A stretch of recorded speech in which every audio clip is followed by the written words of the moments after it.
Good morning, नमस्कार। घन और घनाभ, क्यूब एंड क्यूबॉइड। प्रश्न है, एक कमरा घनाभ के आकार का है जिसकी लंबाई 12 मीटर, चौड़ाई 8 मीटर, ऊंचाई 4 मीटर है।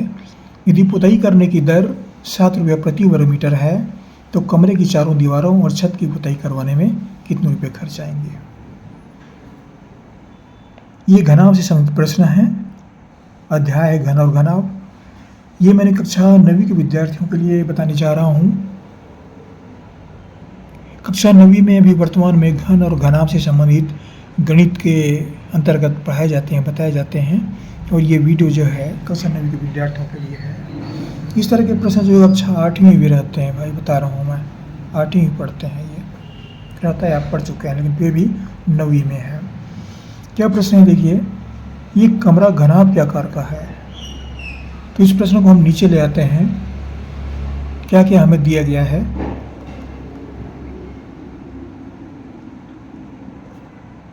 घनाभ के आकार का कमरा,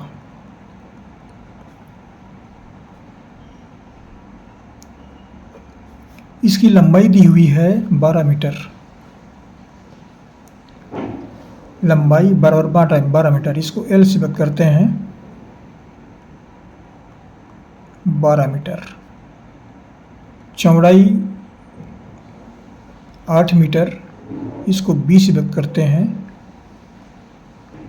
ये 8 मीटर है। ऊंचाई 7 मीटर, 4 मीटर है, ये ऊंचाई 4 मीटर। पुताई करवाने का दर या व्यय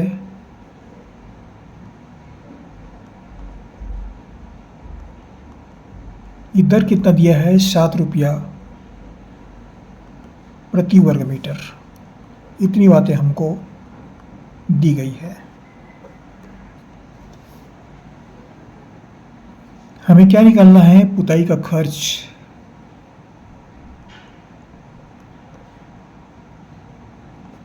या कुल व्यय, ये निकालना है। अभी घनाभ के आकार का हम आकृति लेते हैं, चित्र लेते हैं, चित्र के माध्यम से समझते हैं इसको। ये आकृति है। ये घनाभ किस प्रकार की आकृति होती है, ये आकृति से आप समझ सकते हैं। इसकी लंबाई, ये लंबाई दी गई है 12 मीटर, तो ये हमने लिया है 12 मीटर। ये भी 12 मीटर है, डीसी। ये एडी, ये चौड़ाई है, ये 8 मीटर। ये भी चौड़ाई है 8 मीटर। यहाँ पर ये भुजा ऊपर का शीर्ष है, ये कमरे का, ये भी लंबाई है 12 मीटर। ये भी 12 मीटर होगा। चौड़ाई 8 मीटर, ये चौड़ाई भी 8 मीटर होगा। और ऊंचाई भी है 4 मीटर, तो ये 4 मीटर है ऊंचाई। ये भी ऊंचाई 4 मीटर है, ये भी ऊंचाई 4 मीटर है। इतनी बातें दी गई है। अब ये कमरा है, कमरे का क्या करना है, चारों दीवारों में पुताई करवाना है। और पुताई करवाने के बाद पुताई का खर्चा कितना आता है, व्यय कितना आता है, ये निकालना है। तो इसके लिए क्या करेंगे, पहले तो हम चारों जो कमरे हैं, कमरे की चारों तरफ जो दीवार होते हैं, दीवार के क्षेत्रफल निकालेंगे। दीवार के क्षेत्रफल निकालेंगे तो ये छत है, ये छत दिख रही है, ये छत है ऊपर का, EFGH। तो इस छत का क्षेत्रफल निकालेंगे, कितना आता है ये। उसके बाद दोनों को जोड़ेंगे, फिर जोड़ने के बाद फिर उसका खर्च जो है वो प्राप्त हो जाएगा।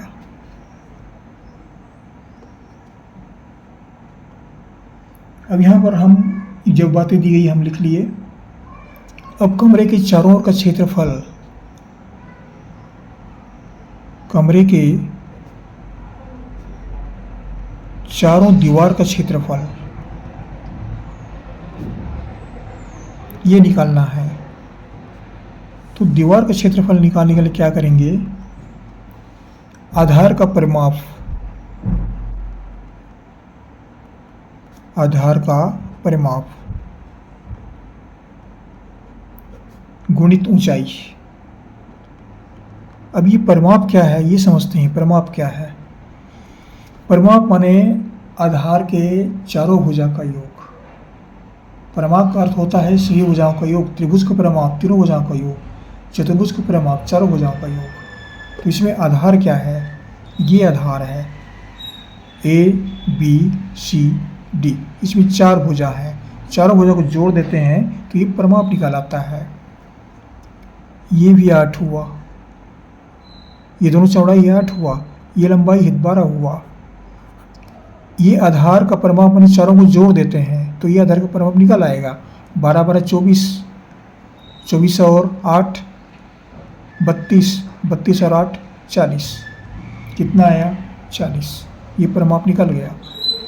अब ये 40 को ऊंचाई से 4 से गुणा कर देते हैं। 40 गुणित 4 कितना आया?